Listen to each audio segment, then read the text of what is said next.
ሰላም ጤና ይስጥልን ተመልካቾቻችን እንደምን አምሽታችኋል። ከናሁ ቴሌቪዥን ለዕለተ ቅዳሜ የካቲት 29 ቀን 2017 ዓ.ም የምሽት ዜናዎችን ወደ እናንተ የምናደርስበት ጊዜው አሁን ነው። ከዜናዎቹ ጋር ሀብታማ አያሌው ነኝ። አብራችሁን ቆዩ። አርዕስተ ዜና በርካታ ኢትዮጵያውያን ስደተኞች የነበሩባቸው ጀልባዎች ተገልብጠው 180 ስደተኞች ደብዛቸው መጥፋቱ ተገለጸ። በኦሮሚያ ክልል ምስራቅ ሸዋ ዞን ፈታሌ ወረዳ ተደጋጋሚ የመሬት መንቀጥቀጥ መከሰቱን ተከትሎ ከቤታቸው የተፈናቀሉ አርብቶ አደሮች ችግር ላይ መውደቃቸውን ገለጹ። የኢትዮጵያ አየር መንገድ በሴቶች ቀን በሴቶች ብቻ የሚመራ በረራ ማድረጉን አስታወቀ። ከውጭ እስራኤል በረመዳን ወቅት ወደ አላቅሳ በሚገቡ ሙስሊሞች ላይ የእድሜ ገደብ መጣሏን አስታወቀች።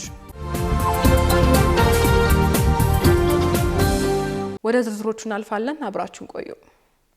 በርካታ ኢትዮጵያውያን ስደተኞች የነበሩባቸው ጀልባዎች ተገልብጠው 180 ሰዎች ደብዛቸው መጥፋቱ ተገለጸ። ከጅቡቲ የተነሱ ስደተኞችን ያሳፈሩ ጀልባዎች ከየመን የባህር ዳርቻ አቅራቢያ ተገልብጠው የደረሱበት ያልታወቀ ኢትዮጵያውያን የሚገኙባቸው ከ180 በላይ ስደተኞች ሳይሞቱ እንዳልቀሩ የተባበሩት መንግስታት የስደተኞች ድርጅት IOM አስታውቋል።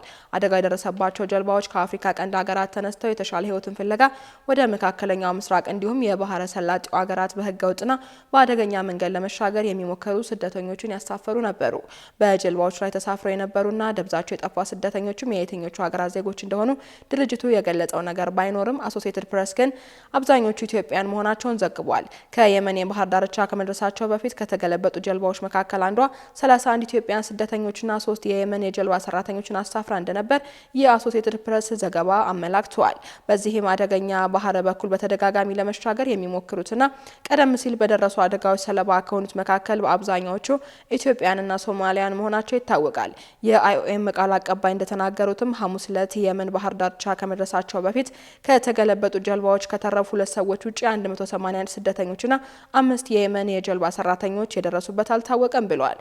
በጀልባዎቹ ላይ ተሳፍረው ከነበሩት መካከል ቢያንስ 124ቱ ወንዶች እንዲሁም 57ቱ ደግሞ ሴቶች መሆናቸው ተመላክቷል። በኦሮሚያ ክልል ምስራቅ ሸዋ ዞን ፈታሌ ወረዳ ተደጋጋሚ የመሬት መንቀጥቀጥ መከሰቱን ተከትሎ ከቤታቸው የተፈናቀሉ አርብቶ አደሮች ችግር ላይ መውደቃቸውን ገለጹ። አርብቶ አደሮቹ ከተደጋገመ ርዕደ መሬት በኋላ ከብቶቻቸውን በሙሉ ይዘው ከቤት ንብረታቸው የተፈናቀሉ ናቸው ተብሏል። በዚህ ምክንያት ላለፉት 2 ወራት ገደማ ፈተና ላይ መውደቃቸውን አርብቶ አደሮቹ ተናግረዋል። ተጨማሪ ያለን ባለፉት ጥቂት ወራት በኦሮሚያና አፋር ክልል አዋሳኝ ስፍራዎች ተደጋጋሚ የመሬት መንቀጥቀጥ መከሰቱ ይታወሳል። በዚህ ምክንያት በኦሮሚያ ክልል ምስራቅ ሸዋ ዞን ፈንታሌ ወረዳ ተደጋጋሚ የመሬት መንቀጥቀጥን ተከትሎ ከቤታቸው የተፈናቀሉ አርብቶ አደሮች ችግር ላይ መውደቃቸውን ተናግረዋል።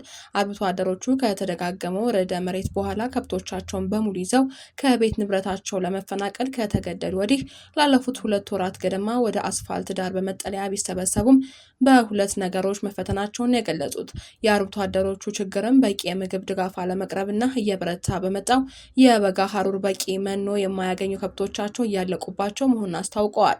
አርብቶ አደሮቹ እንደሚሉትም አፋርና ኦሮሚያ ክልሎች አዋሳኝ አካባቢ በተደጋጋሚ የተመታው የመሬት መንቀጥቀጥን ተከትሎ ቤተሰቦቻቸውና ከብቶቻቸውን ይዘው መኖሪያ ቀያቸውን መልቀቃቸውንና እየገፉት ያለው ኑሮ ከለመዱት በተቃራኒ በመሆኑ ፈተናውን እንደከበዳቸው አስረድተዋል። ያው እንቅስቃሴ ነበረው ትንሽ ከበድ ያለ ነው። መፍረስ ነው እንጂ ሌላ ነገር የለም። ተራራው ነው የፈረሰው። ተራራው ከላይ ሲፈርስ አሁን ጭስ ነው ይላሉ ሰዎች፣ ግን መፍረስ ነው። በቃ ሲንቀጠቀጥ ሲፈርስ በጣም ከፍተኛ የጭስ አይነት ነገር ነው የታየውና ያው አቧራ ቦነነ በጣም። አክለውም ላለፉት 3 ወራት አሊላ በተባለ የፈንታሌ ወረዳ ቀበሌ ውስጥ ከመተሐራ ወደ አዳማ በሚወስደው ዋና መንገድ ዳር መኖራቸውን ተናግረዋል። ተፈናቃይ አርብቶ አደሮቹ ቀያቸውን ለቀው መጠለያ በተሰበሰቡበት በአሁኑ ወቅትም እንደልባቸው ተንቀሳቅሰው ማምረት እንደማይችሉ ነው የሚገልጹት። ታዲያ በዚህ በብርቱ ፈተና በሚፈተኑበት በዚህ ወቅትም በመጠለያ ሳሉ የሚቀርብላቸው ድጋፍ በቂ አለመሆኑን አስረድተዋል። አርብቶ አደሮቹ ከበጋ ወቅት ጋር ተያይዞ የመጣባቸው መፈናቀል በሰው ላይ ብቻ ሳይሆን ይዘው የተፈናቀሉት ከብቶቻቸውን በእጅጉ ጎድቶባቸዋል ነው የተባለው። ከተፈናቀሉ ወደ 3 ወር ገደማ እንደጠጋቸው የገለጹት አርብቶ አደሮቹ ከብቶቻቸውን ይዘው ወደ መጠለያ ቢመጡም በዚሁ በበጋ ሀሩር ከብቶቻቸው የሚመግቡት በቂ ሳር ግን አያገኙም ተብሏል። ትናንትና ወላሂ በግምት 7 ሰዓት ተኩልም አለው በጊዜ ነበረ ወደ 2 ሰዓትም የፈንታሌ የሆነ ጩኸት ነገር ነበረው። በጣም ያስፈራል ብቻ ያለው ነገር። በዛ ምክንያት ራሱ አስፋልቱ ምናምን የተነጠቀበት አለ ወደ ወረር መንገድ ላይ ጠንከር ይላል። እረፍት የለውም እኮ። አርብቶ አደሮቹ ከባድ ያሉት በተደጋጋሚ የመታቸው የመሬት መንቀጥቀጥ ግን የልጆቻቸውና ላይ የሚያዞርና አስከፊ እንደነበር በመግለጽ ወደ ቀያቸው ለመመለስ አደጋውን እንደሚፈሩ አመላክተዋል። ንጋት አካባቢ በጣም የመንቀጥቀጥ ሁኔታ ነበረ። ወደ ላይ የማንጠር ሁኔታ ሁሉ ነበረው መሬቱ። በደብረ ብርሃን ይዞ የሚሄድ መንገድ የመሰበረ ሁኔታዎች እየታየ አሁን ወደዛ አካባቢ እስካሁን አልነበረም። ሳቡሪ አካባቢ ነበር። አሁን ደብረ ብርሃን አንቆብ አድርጎ ወደ ደብረ ብርሃን ይዞ የሚሄድ መንገድ ትላንት የመሰጠት ሁኔታ እንዳዲስ ሁኔታ ታይቶበታል። አያስኬድም ያስኬዳል፣ ግን ቀጣይ መሬቱ የሚንቀሳቀስ ከሆነ መንገዱን ሊያቋርጥ እንደሆነ የሚያሳይ ሁኔታ ነው ስብራቱ የሚያሳዩ። በአፋር ክልል ዞን 3 በሚገኙ 2 ወረዳዎች ውስጥም ተመሳሳይ ችግር የደቀነው ርዕደ መሬት በቅርቡ የቀሰም ስኳር ፋብሪካ ሰራተኞችን ለመበተን ማስገደዱን ዘገባዎች አስታውሰዋል።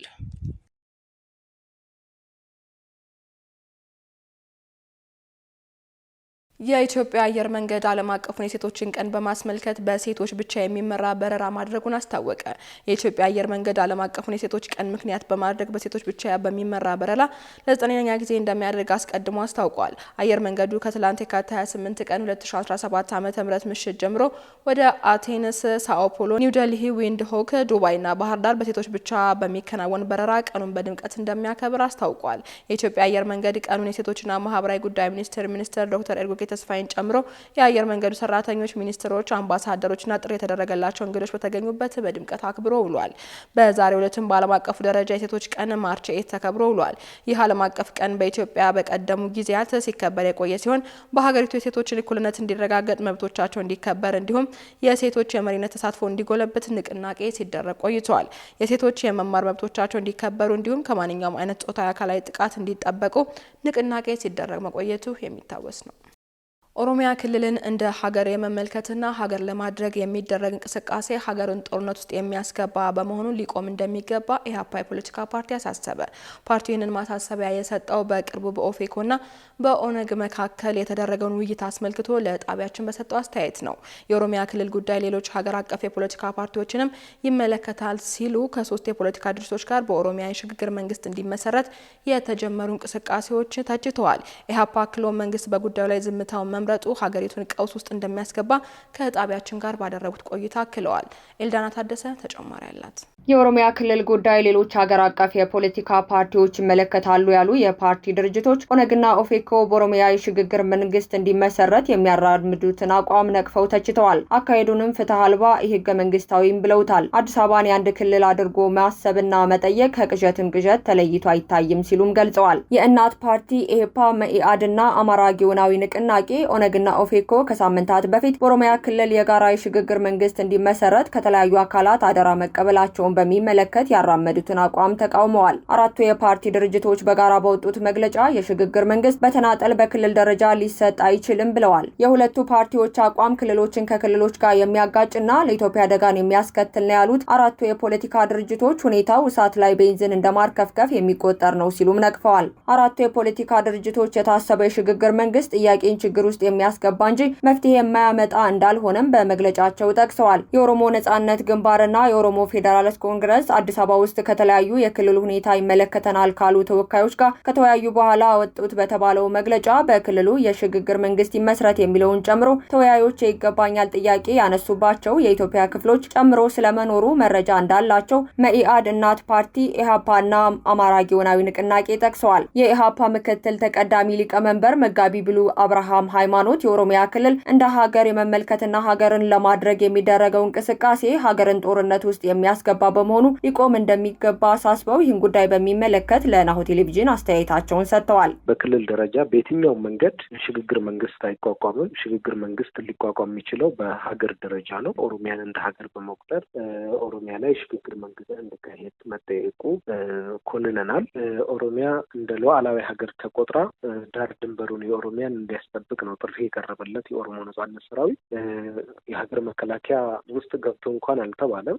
ኦሮሚያ ሀገር አይደለችም፣ የኢትዮጵያ አካል ናት፣ አልተገነጠለችም ናት እና የኢትዮጵያ ዳር ድንበር ሲጠበቅ የኦሮሚያም ዳር ድንበሮች ይጠበቃሉ፣ ሰላምና ጸጥታዋ ይጠበቃል። ሁለተኛ ይህም የኦሮሞ ህዝብ አቋም አይደለም፣ የጥቂት ሰዎች ፍላጎት ነው፣ ድርጅቶች ፍላጎት ነው ብለን እናምናለን። አሁን የኦሮሞ ነጻነት ሰራዊት ዳር ድንበር ጠብቅ ሲሉ በግልጽ እኮ ሀገር አውጀዋል። የመገንጠል ሀሳብ ያላቸው እንደሆኑ በተለይ በኦነግ በኩል አውቃለሁ። ነገር ግን ይህንን አሁን ላይ ይገፉበታል የሚል ግምትም አልነበረንም እንደ ድርጅት። ነገር ግን በሚያሳዝን መልኩ ኦፌኮም ኦነግም ይህንን አቋም ሲገፉ አዝነናል። አክለውም አዲስ አበባን የአንድ ክልል አድርጎ ማሰብና መጠየቅ ከቅዠትም ቅዠት ተለይቶ አይታይም። እነዚህ ይገባኛል ጥያቄ ከምን ሊመነጩ እንደቻሉ ግራ ያጋባል በማለት የክልል ዳር ድንበር በሚል አገላለጽ አደገኛ በመሆኑ ሁኔታው የሀገሪቱን የክልል ችግር ይፈታል ብለው እንደማያምኑም ለጣቢያችን ገልጸዋል። አዲስ አበባ የኔ ናት፣ ሞያሌ የኔ ነው፣ ወሎ የኔ ነው የመሳሰሉትን ይገባኛል ጥያቄዎችም ተነስተዋል። ይሄ ጉዳይ በእውነት ለመናገር ጥያቄ እንኳን ቢኖራቸው ፕሮግራማቸው ላይ እንኳን ቢኖር የሚጠየቅበት የሚነሳበት የፖለቲካ ክርክር የሚደረግበት አልነበረም። በዚህ ሰዓት ግጭት ካልተፈለገ በስተቀር ህዝብ፣ የአማራ ህዝብ፣ የኦሮሞ ህዝብ፣ የመላው የሀገሪቱ የኢትዮጵያ ህዝብ በችግር ላይ ችግር ውስጥ ነው ያለው፣ ጦርነት ውስጥ ነው ያለው። ጦርነቱ ከቀን ወደ ቀን እየባሰ ነው ያለው እና ሌላ ጦርነት ቀስቃሽ የሆነ ነገር በጦርነት በተዳከመ ማህበረሰብ ላይ ማንሳት ተገቢም አይደለም፣ የሚጠቅምም አይደለም። አራቱ ተቃዋሚ የፖለቲካ ድርጅቶች በጋራ ባወጡት መግለጫ የሁለቱ ፓርቲዎች አቋም ኢትዮጵያን ለበርካታ አስርት ዓመታት ወደ ኋላ የሚመልሳት ስለሆነ ይልቁንም ተባብረን ሀገር ወደ ማዳንና ከችግር ወደ ማውጣት ልናተኩር ይገባልም ይላሉ።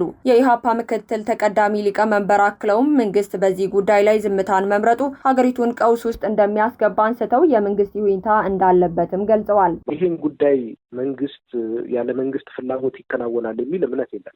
የሌለ ሆቴል ላይ መንግስት ሳይፈቅድ ወይም ደግሞ የመንግስት አካላት ጉዳዩ ላይ ተባባሪ ሳይሆኑ እነርሱ ሊያደርጉ አይችሉም። ሁለተኛ ምክክሩም ደግሞ ላለፉት 2 ወራቶች እንደቀጠሉ ነው የሰማነው። ኦነግና ኦፌኮ ከሳምንታት በፊት በአዲስ አበባ ውስጥ ከኦሮሞ ማህበረሰብ ተወካዮች ጋር ከተወያዩ በኋላ ወጣ የተባለው አቋም በክልሉ ላለው ግጭት ዘላቂ መፍትሄ የሚያበጅ አቅጣጫ ስለመሆኑም ተነግሯል።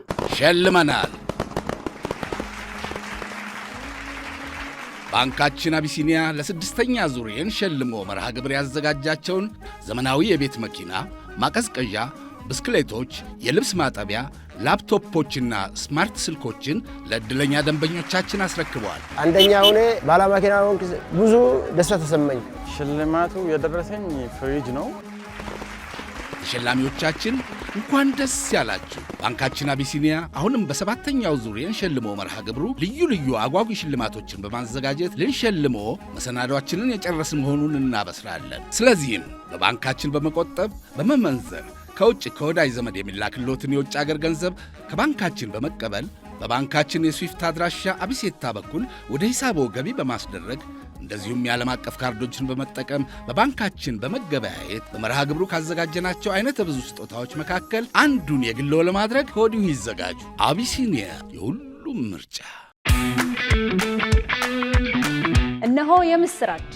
የ10 አየር መንገድ የበረራ ትኬት ለውድ ደንበኞቹ በተቀላጠፈና አስተማማኝ በሆነ መንገድ እያቀረበ ያለው። በዚህም በደንበኞቹ የተመሰገነው ጉዞጎ አሁን ደግሞ ተደራሽነቱን በማስፋት ተጨማሪ ባንኮችን በማካተት ለውድ ደንበኞቹ የበለጠ አስተማማኝ ለመሆን ችሏል። የጉዞጎን አፕሊኬሽን ከአፕ ስቶር ወይም ከፕላይ ስቶር በማውረድ የመነሻና የመድረሻ ከተማዎትን መርጠው ዋጋ አወዳድረው የሀገር ውስጥም ሆነ ዓለም አቀፍ በረራ ማድረግ ካሰቡ የበረራ ትኬቶን ክፍያ በአቅራቢያው በሚገኙ ባንኮች አንድም በአካል በመሄድ ወይም በኦንላይን የክፍያ አማራጮች ክፍያዎትን በመፈጸም የበረራ ትኬቶን በእጅ ያስገቡ። ከዚህም በተጨማሪ እንደ ሁል ጊዜው ወደ ጉዞጎ የጥሪ ማዕከላችን 7473 በመደወል ከሙሉ የበረራ መረጃ ጋር የ24 ሰዓት የትኬት አገልግሎት ማግኘት እንደሚችሉ ስናበስሮ በታላቅ ደስታ ነው። ለበረራዎ ጉዞጎ።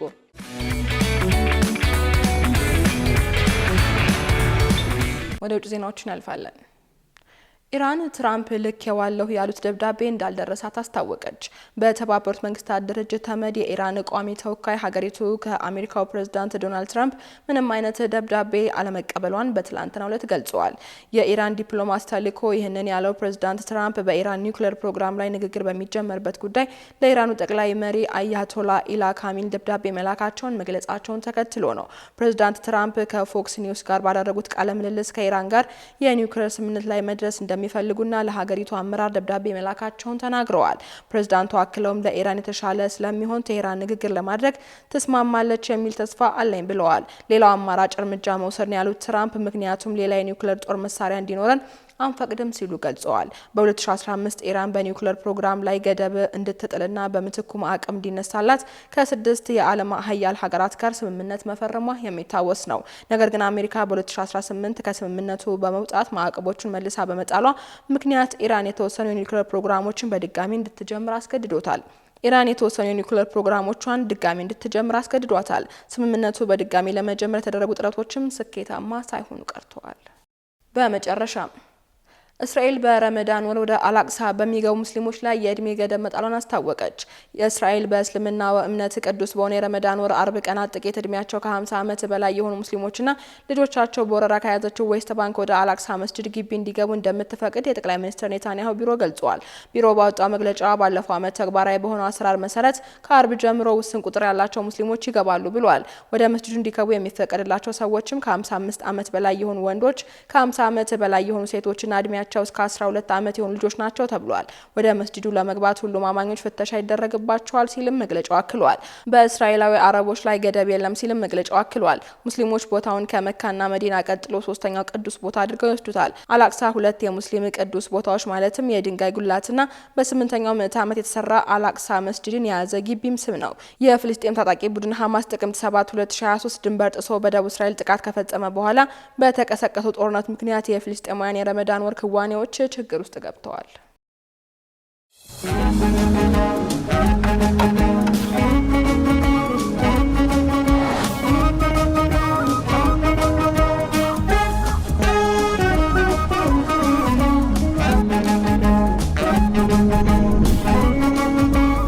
አንድ ጊዜ እዚህ ጋር ቆም፣ ዶላር መመንዘር እፈልጋለሁ።